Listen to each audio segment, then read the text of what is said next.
गाड़ी को बरियारी ले जाना और गाड़ी को ले जाना अगर होता है तो मुझे नहीं पता, लेकिन यह मैं एसपी का भी दोष नहीं देता, लेकिन एसपी दबाव में, सरकार के दबाव में यह गलत तरीके से एक एफआईआर दर्ज करने का उन्होंने काम किया। सांसद जनार्दन सिंह सिग्रीवाल पर बनियापुर में एक प्राथमिकी दर्ज की गई है। सारण एसपी गौरव मंगला ने प्रेस विज्ञप्ति जारी करते हुए उन्होंने बताया है कि महाराजगंज सांसद जनार्दन सिंह सिग्रीवाल को प्राथमिकी दर्ज की, उनके साथ में 17 लोगों को जो है अन्य लोगों को नामजद किया गया है।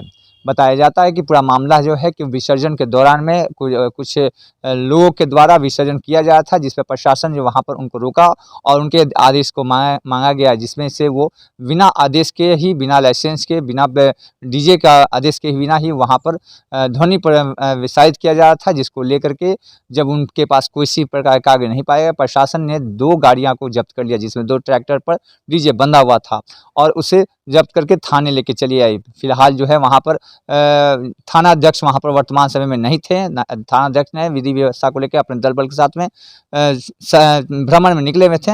जब उन्होंने आए उसके पहले ही जनार्दन सिंह सिग्रीवाल जो है वहाँ पहुँचे, अपनी गाड़ी को बाहर रखे हुए थे, जिसका सीसीटीवी कैमरा में फुटेज खंगाला जा रहा था, जिसके बाद ही उन पर प्राथमिकी दर्ज की गई है। वो अपने गाड़ी के पास बैठे हुए थे, लेकिन कुछ अज्ञात लोग जो थे थाने परिसर में घुस करके जबरन जो है 2 गाड़ियों को वहां से लेके जाने में कामयाब रहे, जिसके बाद से वहां एसपी के आदेश के अनुसार में उनके ऊपर प्राथमिकी दर्ज की गई, जिसमें से 17 लोगों का जो है अन्य लोगों पर भी नामजद किया गया है, जिसके ऊपर में 462/23 जो है धारा लगाते हुए और उन पर नामजद किया गया है, प्राथमिकी दर्ज किया गया। फिलहाल इस पर जो है जनार्दन सिंह सिग्रीवाल ने भी अपनी बात को रखे हैं। उन्होंने कहा है कि इस तरह का जो है सरकार जो है प्रशासन इसमें कहीं से दोषी नहीं है, प्रशासन अपने काम सही ढंग से करते हैं, लेकिन जो नियमावली है उस नियम के विरुद्ध कैसे काम कर सकती है सरकार। जो है अभी वर्तमान सरकार जो है नीतीश कुमार की सरकार जो है, उनके ऊपर उन्होंने कटाक्ष करते हुए उन्होंने कहा कि उनके दबाव में आके प्रशासन आजकल काम कर रही है,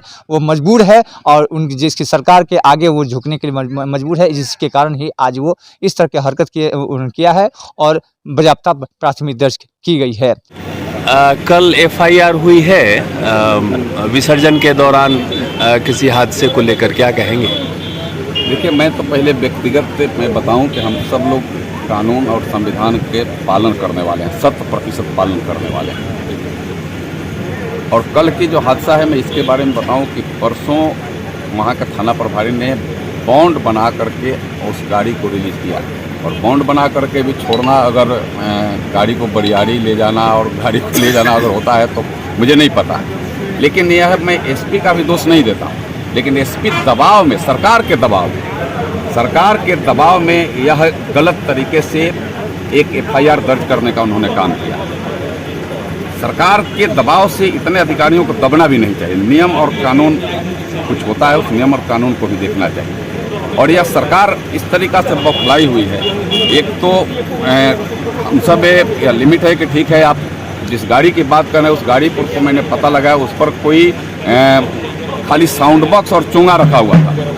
वो क्या बोलते हैं, जो उसको डीजे भी नहीं था, उस पर साउंड बॉक्स और चोंगा रखा हुआ था। जहाँ की घटना बता रहे हैं दूर दूर तक आदि अनंत से कभी वहाँ सांप्रदायिक बात भी नहीं हुई।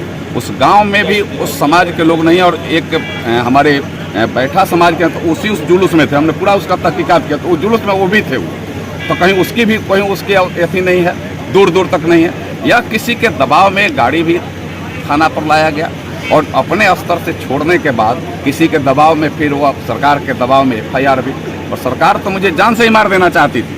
तो 13 जुलाई 23 की बात आप देखिए, लेकिन जब उससे हम बच गए तो चाहती है कि कुछ केस लाद करके तंग करें। मैं सरकार को चेतावनी देते हुए कहना चाहता हूँ कि समाज, देश और क्षेत्र के मान सम्मान और स्वाभिमान के लिए एक नहीं हजारों केस तुम कर दोगे, लेकिन स्वाभिमान पर आंच नहीं आने दूंगा। स्वाभिमान पर आंच आने वाले लोगों को मैं निश्चित रूप से करारा जवाब और उसका कठोर शब्दों से विरोध करते रहूंगा। धन्यवाद। छपरा से प्रभास रंजन, NBC News 24।